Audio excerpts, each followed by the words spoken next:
नमस्कार दोस्तों मैं नवीन कुमार अपने चैनल लैंग्वेज ऑफ प्लैनेट्स में आपका स्वागत करता हूं। दोस्तों, जन्म कुंडली के पंचम स्थान को लेकर के हम आपसे आज चर्चा करेंगे। पंचम स्थान का स्वामी कुंडली के सभी 12 भावों में बैठकर आपको क्या देता है और क्या दे सकता है, इससे संभावित फल हम आपको बताएंगे। दोस्तों, कुंडली का पंचम स्थान अर्थात कुंडली का पंचम स्थान, इस भाव में कोई भी राशि लिखी हो, नंबर लिखा हो, उस नंबर का स्वामी आपका इष्ट होता है। अर्थात आपके शिक्षा का स्वामी, आपके गुडविल का स्वामी, आपके संतान भाव का स्वामी, ये आपका पंचम भाव का स्वामी होता है। तो दोस्तों, यहाँ लग्न में संख्या कोई भी हो, इस भाव में जो संख्या लिखी होगी वो आपके इष्ट होंगे, यानी उनके अधिष्ठाता देव आपके इष्ट होंगे, जिसकी इष्ट के बारे में हम एक अलग से वीडियो बनाकर सभी राशियों के हिसाब से इष्ट का जिक्र उस वीडियो में कर चुके हैं, जिसका लिंक हम आपको वीडियो के डिस्क्रिप्शन में दे देंगे। बात करते हैं दोस्तों, कुंडली के पंचम स्थान के स्वामी यदि कुंडली के 12 भावों में कहीं भी बैठ जाते हैं तो वो क्या फल प्रदान करते हैं। चलिए बात करते हैं। यदि कुंडली के पंचम स्थान का स्वामी कुंडली के लग्न में आकर के बैठ जाता है तो जातक जबरदस्त विद्या बुद्धि अर्थात विद्वता की बातें करने वाला, अर्थात बुद्धिवान, अर्थात पंचमेश का यहाँ बैठ जाना, अर्थात जातक के अंदर वो योग्यताएं होना जिससे कि वो अपने ज्ञान और तर्क के माध्यम से बड़े आराम से सामने वाले को प्रभावित करने की क्षमताएं रखता है। ऐसे जातक की संतान भी अच्छी होती है। और इस भाव का स्वामी यदि पंचम स्थान का स्वामी यदि लग्न में आकर के बैठ जाता है तो जातक हर बात को करने से पहले बुद्धि और विचार का प्रयोग जरूर करता है। ये भाव पंचम स्थान जातक का जब पंचम स्थान का स्वामी जब लग्न में आकर के बैठ जाता है तो जातक निश्चित तौर पर बहुत सोच समझकर जीवन में अपने कामों को करने वाला होता है। जातक सौभाग्यशाली होता है, जातक धनवान होता है और जातक को उसके इष्ट का पूरा सहयोग मिलता है। यदि जातक जरा सी भी उसकी रुचि पढ़ाई की तरफ है तो जातक बड़े बड़े वेद शास्त्रों का ज्ञाता भी हो सकता है। बात करते हैं दोस्तों, यदि कुंडली के पंचम स्थान का स्वामी कुंडली के दूसरे भाव में आकर के बैठ जाता है और अगर इस भाव का स्वामी पाप ग्रह होकर के यहाँ भाव में आकर के बैठ जाएगा तो जातक के धन में कमी करेगा ही करेगा। निश्चित तौर पर जातक दरिद्र होगा। लेकिन अगर इस भाव का स्वामी शुभ होकर अर्थात शुभ ग्रह इस भाव में आकर के बैठ जाएगा तो जातक वाणी का धनी, जातक धन से धनी, सभी प्रकार के लाभ उसे मिलेंगे यदि इस भाव का स्वामी शुभ ग्रह हो और इसमें आकर के बैठ जाए। अर्थात दूसरे भाव में यदि पंचम स्थान का स्वामी शुभ ग्रह है बैठ जाता है तो जातक वाणी का धनी और धन का भी धनी होता है। यदि पंचम स्थान का स्वामी कुंडली के तीसरे स्थान में आकर के बैठ जाता है तो जातक बढ़िया शानदार भाषा बोलने वाला, निश्चित तौर पर अपने परिवार में, अपने भाइयों में, दोस्तों में प्रसिद्धि प्राप्त करने वाला होता है।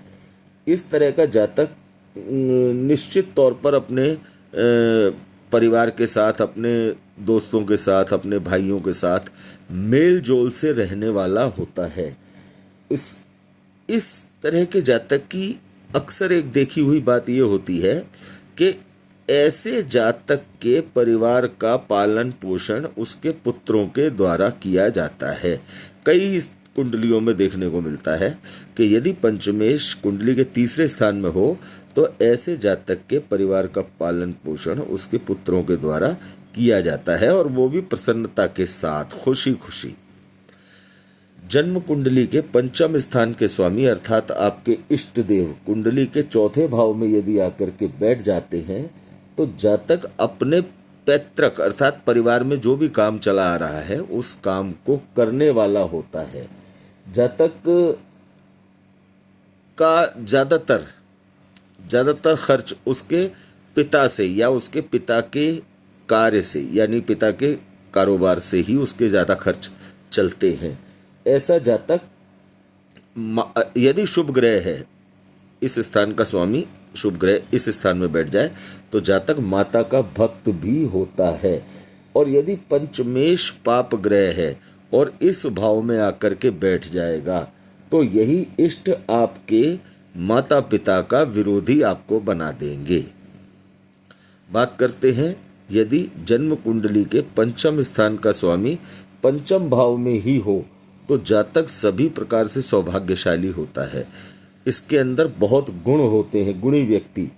इसकी संतान बहुत शानदार होती है, दुनिया भर में इसको मान सम्मान मिलता है, धनी होता है।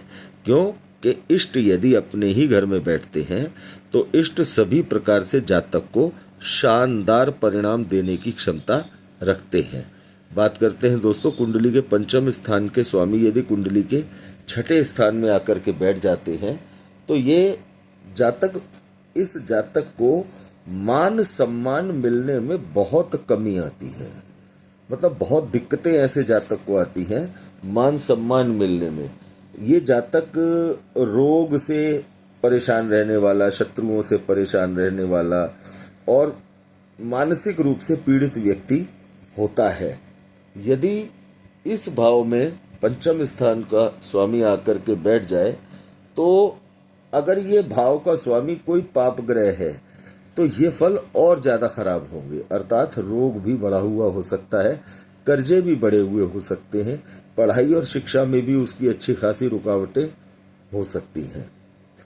तो दोस्तों इस भाव के स्वामी का यदि शुभ ग्रह है यहाँ बैठ जाता है तो भी खराब है, और यदि इस भाव का स्वामी पाप ग्रह है तो ज़्यादा खराब है। बात करते हैं दोस्तों पंचम स्थान का स्वामी यदि सप्तम स्थान में आकर के बैठ जाएगा तो वो आपको क्या परिणाम देगा।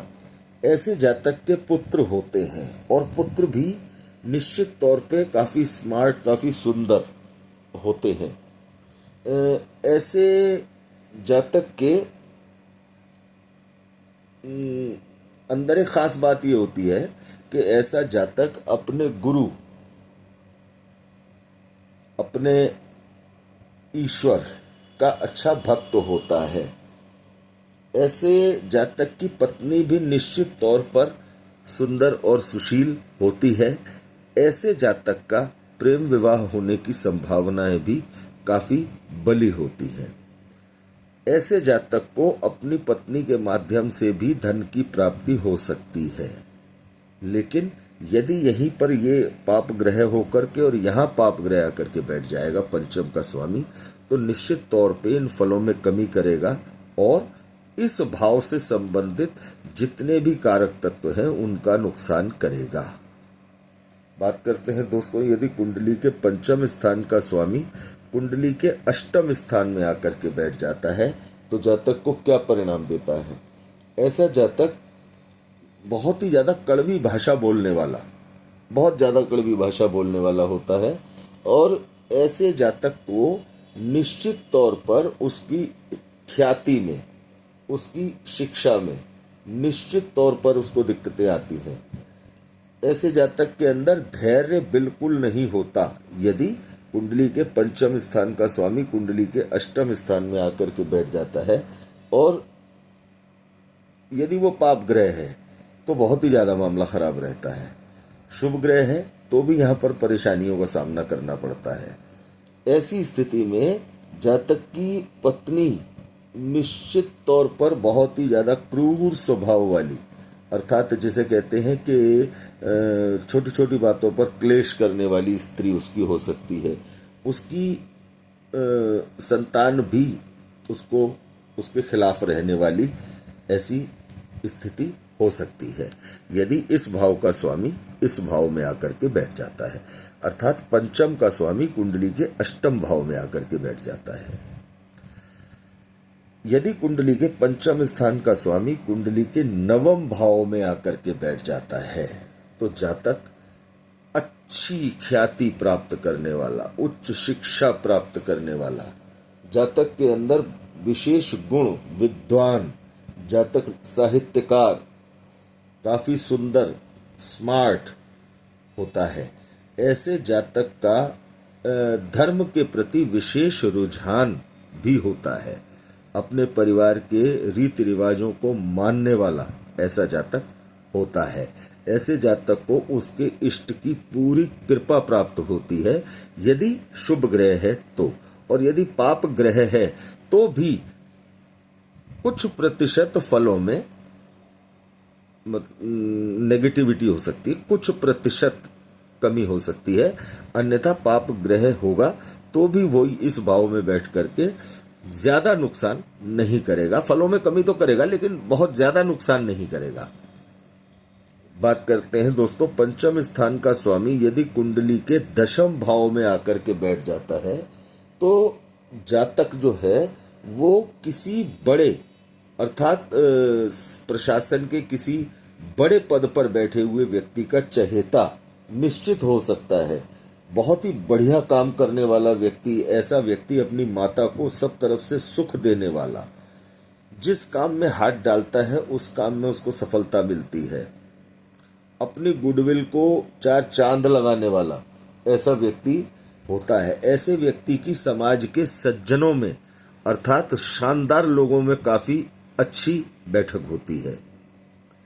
बात करते हैं दोस्तों यदि कुंडली के पंचम स्थान का स्वामी कुंडली के एकादश भाव में आकर के बैठ जाता है तो जातक को क्या फल देगा, देखते हैं दोस्तों। ऐसा जातक, क्योंकि पंचम स्थान संतान भाव का स्वामी यदि यहाँ आकर के बैठ जाएगा तो यहाँ से उसकी सप्तम दृष्टि इस भाव पर पड़ती है, तो इस भाव में बैठा हुआ ग्रह यानी अपने भाव को देखता है, तो निश्चित तौर पर जातक की पुत्र संतान अधिक होती है, पुत्र संततिवान होता है। जातक सत्य बोलने वाला, जातक निडर अर्थात शूरवीर, जातक संगीत और अन्य अनेकों कलाओं का जानकार ऐसा व्यक्ति होता है। यदि जन्म कुंडली के इस भाव में यदि बैठा हो तो इस भाव में बैठकर जातक का पंचम स्थान का स्वामी जातक को अनेक प्रकार के आर्थिक लाभ भी करवाता है यदि इस स्थान का स्वामी इस स्थान में आकर के बैठ जाता है। दोस्तों यदि कुंडली के पंचम स्थान का स्वामी कुंडली के 12वें स्थान में जाकर के बैठ जाएगा तो जातक को निश्चित तौर पर संतान से कष्ट होंगे। यदि इस स्थान का स्वामी पाप ग्रह है और इस भाव में जाकर बैठ गया है तो निश्चित तौर पे कई जगह पर यह भी देखा गया है कि जातक को संतान न होने की समस्या का भी सामना करना पड़ा है। दोस्तों ऐसा व्यक्ति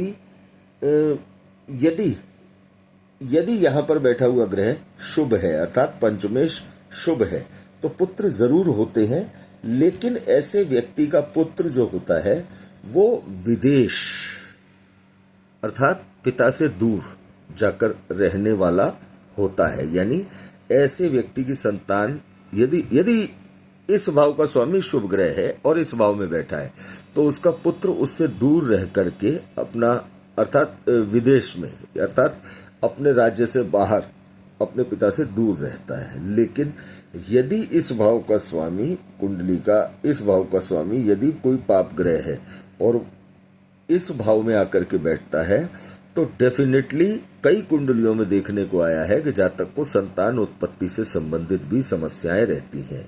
ऐसे जातक की संतान खर्च और आय में लगभग बराबरी रखने वाली होती है, या ये कहा जा सकता है कि ऐसे जातक के खर्च काफी हद तक बढ़े हुए हो सकते हैं। तो दोस्तों हमारी कुंडली में हमारे इष्ट कहाँ बैठे हैं हमने आपको इसकी जानकारी दी। यदि जन्म कुंडली के 12 भावों में जहां पर इष्ट बैठे हैं, यदि इष्ट अर्थात पंचम भाव का स्वामी कुंडली में कमजोर है, यदि कुंडली में पाप प्रभाव में है, यदि किसी भी प्रकार से जन्म कुंडली में अस्त है तो निश्चित तौर पर हमारे बताए हुए फलों में कुछ फर्क आपको देखने को मिल सकता है।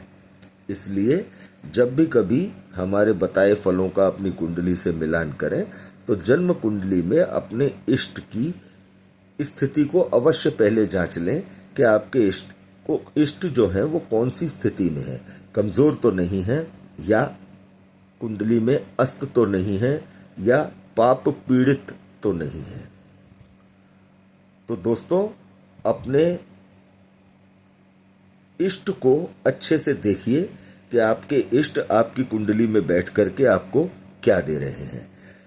दोस्तों, इस भाव से संबंधित अर्थात ये कुंडली के बहुत महत्वपूर्ण भावों में गिना जाता है कुंडली का पंचम स्थान। इस भाव में जो भी संख्या आपकी लिखी हुई है, यदि उस भाव का स्वामी कुंडली के इसमें अर्थात छठे में, आठवें में या 12वें स्थान में जाकर के बैठा है तो निश्चित तौर पर आपको अपने इष्ट से संबंधित बहुत गंभीरता के साथ उपाय करने चाहिए, क्योंकि जन्म कुंडली के पंचम स्थान का स्वामी जो इष्ट है वो पूरी जन्म कुंडली पर अपना होल्ड रखता है। बहुत बड़ी संख्या में देखने को मिलता है कि यदि जन्म कुंडली के पंचम स्थान का स्वामी मजबूत स्थिति में है और लग्न कुंडली का मतलब कुंडली में लिखे हुई संख्या, लग्न में लिखी हुई संख्या का स्वामी और कुंडली के पंचम स्थान में लिखी हुई संख्या का स्वामी, यदि ये दो ग्रह कुंडली के अंदर अच्छी स्थिति में हैं तो निश्चित तौर पर ये मान के चलें कि जातक की कुंडली 80 से 85% तक बढ़िया रिजल्ट देने में सक्षम होती है। तो दोस्तों, यदि इस भाव का स्वामी किसी भी प्रकार से पीड़ित है, कमजोर है, तो निश्चित तौर पर आप इससे संबंधित गंभीरता से उपाय अवश्य करें। मंत्र जाप करें। इस भाव का रत्न भी आप धारण कर सकते हैं। लेकिन बहुत से लोगों का ये होता है, पूछते हैं कि गुरुजी हम इस भाव से संबंधित रत्न धारण करें या कुछ ऐसा करें कि हमको इसका लाभ तो मिले ही, साथ में हमें लग्न का और अन्य भावों के भी शुभ लाभ मिले, बहुत अच्छे परिणाम मिले। तो इसके लिए आप पंचमेश और अपनी कुंडली के लग्नेश का रुद्राक्ष कॉम्बिनेशन या किसी अच्छे रुद्राक्ष विशेषज्ञ से रुद्राक्ष कवच बनवा कर भी उसे आप अपने गले में धारण कर सकते हैं। इस भाव का स्वामी हमेशा शुभ होता है। इस भाव के स्वामी का रत्न आप निसंकोच धारण कर सकते हैं। ये आपके इष्ट हैं। तो दोस्तों, उम्मीद है आपको हमारे द्वारा दी गई जानकारी अच्छी लगी होगी। यदि आपको हमारा वीडियो अच्छा लगा हो, हमारे द्वारा दी गई जानकारी अच्छी लगी हो, तो आप हमारे चैनल को ज़्यादा से ज़्यादा लाइक करें, शेयर करें और सब्सक्राइब करें। अपने अगले वीडियो में हम आपके सामने उपस्थित होंगे एक नए विषय, एक नई जानकारी के साथ। धन्यवाद दोस्तों।